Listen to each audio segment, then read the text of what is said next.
حوالے سے کوئی اور مزیدار واقعہ ہاں جی، جیکب سپیلو کے بارے میں ایک اور بہت مشہور واقعہ ہے جو مطلب مائنڈ سائنسز یا اس سے ریلیٹڈ ہے.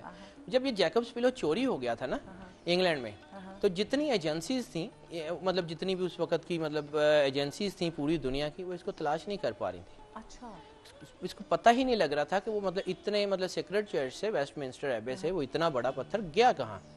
پھر انہوں نے یہ بتائے گا کتنا بڑا ہے یہ پتھر؟ یہ پتھر جو ہے یہ مطلب حجم میں آپ کہہ لیں کہ 2-2.5 فٹ اچھا جو ہے وہ ریکٹینگولر شیپ میں ہے، 2-2.5 فٹ لمبا ہوگا اور 1.5-2 فٹ چوڑا ہوگا. اس کے ساتھ انہوں نے اس کے مطلب لگا دیے ہوئے، اب چونکہ اس کو کیری کرنے کے لیے تو حضرت یعقوب علیہ السلام کے دور میں اس میں کچھ ویسے ہی چیزیں لگا دی گئی تھی جس سے وہ کیری ہو سکے. اس کے بعد پھر وہ ہیروڈوس نے اور دوسرے اس میں اندر وہ ہکس لگے ہوئے ہیں جہاں سے وہ کیری ہو جاتا ہے پتھر. اور اس جو ہے اس کو جب یہ چوری ہو گیا، انہوں نے ساؤتھ افریقہ سے ایک ہیلنگ چرچ ہے جونسبرگ میں، وہاں سے کچھ میڈیمز کو بلایا. اب ایک چیز ہوتی ہے مطلب جیسے مائنڈ سائنسز میں سائیکومیٹری. سائیکومیٹری یہ ہوتی ہے کہ جب کوئی آپ کا کوئی میڈیم ہے، وہ آپ سے ریلیٹڈ کوئی ایک چیز پکڑتا ہے، اس کے متعلق ساری معلومات اس کے دماغ میں آنا شروع ہو جاتی ہیں انٹیوشنز کی شکل میں. اس نے جب یہ دیکھا، اس نے کہا کہ جی اب کوئی ایک ایسی چیز جو اس پتھر سے ریلیٹڈ ہو مجھے دو. تو جس ہتھوڑے سے وہ دروازہ توڑا گیا تھا ویسٹ منسٹر ایبے کا، وہ ہتھوڑا صرف مل سکا ان کو. اس نے وہ ہتھوڑا پکڑا اور اس نے ان کو بتا دیا کہ جی فلاں جگہ اتنے لوگ ہیں اس شکل کے، ان کے پاس یہ پتھر ہے اور اتنے لوگ تھے. یعنی اس میں پوری اس کی ڈاکومنٹ موجود ہے کہ 4 لوگ تھے جنہوں نے توڑا، جن میں سے ایک کی ڈیتھ ہو گئی ہے، 3 لوگ فلاں ایڈریس پہ جا کے وہاں سے برآمد کر لو. اور ایگزیکٹلی وہیں سے وہ جو اسٹون آف ڈیسٹنی مل گیا اور وہ واپس آ گیا. اچھا، گریٹ. اور جی اس کے علاوہ میں چاہوں گی جو ہمارے کالر ہمارے کالر جو ہے نا وہ بس ان کی بات جو ہے نا سب سے پہلے بہت اہمیت کی حامل ہوتی ہے. وہ بات کر رہے تھے اسٹون کی. ہاں، ان کا جو ہے انہوں نے پوچھا تھا یاقوت کے بارے میں. وہ مجھے ایگزیکٹلی اگر تو اس کے خواص ایک اور کالر ہیں میں دیکھوں کون ہے ہمارے ساتھ. ہیلو، ڈراپ ہو گئی لائن، بھاگ گئے، دوبارہ کال کر لیں. ہاں جی. یاقوت جو ہے یہ بیسیکلی جو ہے یہ ریڈ ہے، یہ سیٹرن کے اثرات کو زائل کرنے کے لیے ہوتا ہے. صحیح. اس کے علاوہ اگر آپ کے اندر بلڈ ریلیٹڈ کوئی چیزیں ہیں، جیسے مطلب بلڈ پریشر کو، یہ بھی مطلب اگر لو بلڈ پریشر کے لوگ ہیں تو وہ یاقوت سے اس کو اوپر لے آتا ہے. اچھا. مطلب اس میں تھوڑا سا غصہ بھی بعض اوقات یہ لاتا ہے، اسپیشلی افریقن روبی میں یہ خاصیت ہوتی ہے، وہ تھوڑا سا ڈل ہوتا ہے. اچھا. وہ اس کا جو اوریجنل کلر ہے وہ مطلب وائلٹ ریڈ جیسے آپ کہہ لیں اس شیپ میں ہوتا ہے. اور وہ آپ کے جو ہے آپ اس کو کہہ لیں کہ ایستھما وغیرہ کو بھی کنٹرول کرنے کے کام آتا ہے ایون. اور جو روبی ہے، روبی تیسری پریشیس سٹون ہے. اور روبی جو ہے وہ آپ کو کہہ لیں ایموشنز اور لو کو، آپ کے جو لو ایموشنز ہیں ان کو بہت کنٹرول کرتا ہے. ایموشنل لوگوں کے لیے. ہاں، یہ بہت اچھی چیز ہے ایموشنل لوگوں کے لیے. اچھا، اب ہم بات کرتے ہیں، وہ میں انٹرسٹنگ فیکٹ میں بھی بتا رہی تھی کہ اسٹون ہینج ایک آثار قدیمہ کا ایک شاہکار ہے، تو اس بارے میں بتائیں کہ کیا ہے یہ شاہکار. ہاں، اس کی وجہ بھی میں آپ کو تھوڑا سا عرض کر دوں. جیسے حجر اسود کو ہم نے چنا ہے نا کہ مطلب یہ اسلام کا موسٹ سیکرڈ جو ہے وہ پتھر ہے. اسی طرح یہ جو اسٹون ہینج ہے نا، یہ جتنی آپ ایسے کہہ لیں کہ جو میجیکل پاورز ہیں نا ان کے لیے یہ سینٹر آف گریوٹی ہے. اچھا. یہ وہ جگہ ہے کہ جس کی آج تک اوریجن پتہ نہیں لگی.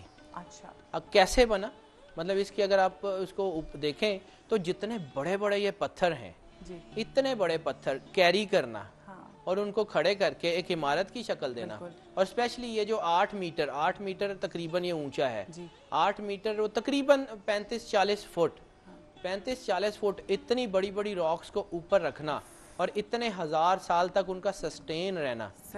یہ مطلب کسی عجوبے سے کم نہیں ہے.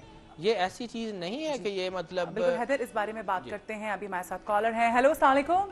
السلام علیکم جی، میرا نام خالد احمد سعید ہے، میں اسلام آباد سے بول رہا ہوں جی. اور مجھے یہ جو اتنی اچھی خوبصورت انفارمیشن آپ لوگ دے رہے ہیں اس سلسلے میں کچھ بات کرنی ہے. ابھی حجر اسود کی بات کر رہے تھے تو باقی جو اسٹونز کی بات کریں بڑی انفارمیٹیو ہے.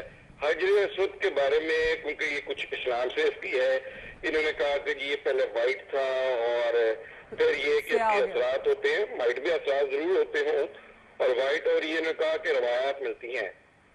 ہم روایت کہہ کے لوگوں کو خاموش کراتے ہیں، اس کے لیے ہم قرآن یا حدیث کوئی کوٹ ضرور کرنا چاہیے. ایک ہم کسی پرانے بزرگ کے لیے سلام قبول ہم نے نہیں کیا، ہم نے قرآن میں جو ہے اللہ تعالیٰ کو حکم ہے آسلم کا، نمبر 1. نمبر 2 جو میں ان سے یہ بات کرنا چاہ رہا تھا کہ جب ہم اسلامی باتوں کر رہے ہوتے ہیں تو ریفرنس کے ساتھ ہم کہیں تو بہت ہمیں اچھا ہو جائے گا، نہیں تو نئی نسل کے اندر بدعات پیدا ہونے شروع ہو جائیں گے، یعنی اور یہ ہم گمراہی کی طرف بچوں کو لے جائیں گے. بالکل صحیح ہوگی کی بات ہے، میں نہیں چیلنج کر رہا، لیکن آپ چاہتے ہیں کہ وہ ریفرنس دے دیں. صرف اتنے کی میری ریکویسٹ ہے. ٹھیک ہے، بالکل. بہت شکریہ. آپ کی آواز نہیں آ رہی، میری آپ کی آواز نہیں آ رہی، میں ٹی وی کا پھر والیوم مجھے آن کرنا پڑے گا. بہت شکریہ، بہت شکریہ آپ کا. اس پہ ہم بات کرتے ہیں، اس پہ ہم بات کرتے ہیں ریفرنس. جی بالکل، ان کا پہلے جو ہے پوائنٹ بہت ویلڈ ہے. بالکل. مطلب میں اس کو آج تک مطلب الحمدللہ I never quoted anything without the proper reference. لیکن ہاں کچھ چیزیں جیسے میں نے عرض کیا کہ کچھ چیزوں کی قرآنی آیات میں ریفرنسز نہیں ہوتے، اس کے لیے پھر ہمیں حدیث دیکھنی پڑتی ہے. اسی طرح سے ٹھیک ہے. اب حدیث میں بھی کچھ چیزیں نہیں ملتی ہیں تو پھر اس کے لیے ہسٹری کے اوپر ہمیں اس کا جو ہے وہ بیس کرنا پڑتا ہے. ٹھیک. اب یہ جب لفظ روایات کا آتا ہے تو obviously اس کے پیچھے 3 چیزیں ہوتی ہیں، یا تو یہ قرآن پاک میں ہوگا، یا حدیث میں ہوگا، ٹھیک ہے، یا کسی ہسٹوریکل ریفرنس سے ہوگا. بالکل. حجر اسود کی جو وائٹ اور بلیک ہونے کی ہے یہ قرآن پاک میں نہیں ہے. حجر اسود کا نام ہے، اس کا مطلب ہے یہ سیاہ ہے. ٹھیک ہے. اور اس کے وائٹ ہونے کی جو روایت ہے وہ صرف ابن کثیر نے اپنی تاریخ میں لکھی ہے، اور یا محمد بن جریر الطبری، تاریخ طبری کا جو مصنف ہیں انہوں نے اس کا ریفرنس کوٹ کیا ہے. باقی اس کے علاوہ کسی بڑی کتاب میں نہیں ملتا ہے کہ یہ پہلے وائٹ تھا. لیکن چونکہ میں نے اس لیے لفظ بولا کہ روایت ہے، روایت ضروری نہیں ہے کہ 100% ایکوریٹ بھی ہو، لیکن جہاں پہ بات آتی ہے قرآن پاک تو نص ہے نا جی، وہ تو آرڈر ہے کہ دس از دا تھنگ. اس کے بعد اگر قرآن پاک میں کوئی چیز نہیں ملتی ہے تو پھر ہم اس کو کہتے ہیں کہ جی حدیث مبارک میں تو حدیث کی جتنی بڑی کتابیں ہیں، مطلب ٹوٹل جو 10 کتابیں ہیں حدیث پاک کی، 6 جو ہیں وہ صحاح ستہ اور 4 دیگر، یعنی ٹوٹل 10 کتابیں ہیں. انہی 10 کتابوں کو ہم بیس مانتے ہیں. ٹھیک ہے، صحیح ہے. اچھا حیدر، سے پہلے بات ہو رہی تھی سٹون ہینج کی، اس حوالے سے بتائیے گا. ہاں جی، سٹون ہینج جو ہے اس کے بارے میں بات کر رہا تھا کہ جتنی اس کو مضبوطی سے جوڑا گیا. اب اس کے بارے میں اب پھر ایک روایت کہ سائیکلوپس نے اس کو بنایا تھا. اچھا. سائیکلوپس جو ہیں وہ بڑے بڑے دیو، جو ایک آنکھ والے. اب یہ ایک آنکھ کا جو کانسیپٹ ہے یہ فری میسونین چرچ کا کانسیپٹ ہے. اچھا. اب آپ اس کو اگر غور سے دیکھیں تو یہ فری میسونین چرچ ہی کی طرح کا لگتا ہے. اس کے درمیان میں جب میں نے اس کو وزٹ کیا تھا، اس کے درمیان میں ایک آلٹر بنا ہوا ہے، ایک قربان گاہ جہاں پہ وہ قربانیاں دیا کرتے تھے. اس کے بالکل سامنے کی طرف ایک گیٹ ہوا کرتا تھا. وہ گیٹ بالکل اس سائڈ کے اوپر ہے کہ سورج کی شعاع اس کو ٹکراتی ہے اور وہ سیدھی آلٹر پہ پڑتی ہے. وہ جو آلٹر ہے جہاں پہ اس کی مطلب قربان گاہ، اس کے اوپر بالکل جب پہلی کرن آتی ہے تو وہ اس قربان گاہ کے اوپر پڑتی ہے. صحیح. ٹھیک. اس کو انہوں نے بنایا ایسے ہوا تھا. تو اب اس کو یہ ہے کہ اب اس کے اوپر وہ فری میسونینز کے ریچول ہوتے تھے. دنیا کا سب سے بڑا پریکٹسڈ میجک دیٹ از قبالہ، وہ فری میسونین سے ہی تعلق رکھتا ہے. اچھا حیدر، آخر میں جانے سے پہلے یہ بتائیے گا کہ جو سٹون ہینج ہے اس کا جو کالے جادو پہ اثرات کے حوالے سے بتائیے گا. اس میں کالے جادو کے جو اثرات ہیں وہ بہت زیادہ ہو جاتے ہیں. مطلب میں اسی لیے اس کو کہہ رہا تھا کہ یہ مطلب اس کو 100 ٹائم انہانس کر دیتا ہے. اسی وجہ سے وہاں کے ان کے جو قبالہ کے ریچولز ہوتے تھے وہ یہاں ہوا کرتے تھے. اس کے بعد بہت عرصہ ہوا کہ ریچولز کے اوپر یہاں پہ پابندی ہے. یہ مطلب انگلینڈ میں یہاں پہ کوئی اب ریچول نہیں ہو سکتا. اس کی وجہ یہ تھی کہ اس کو جو ہے وہ رانگ یوز کیا جا رہا تھا.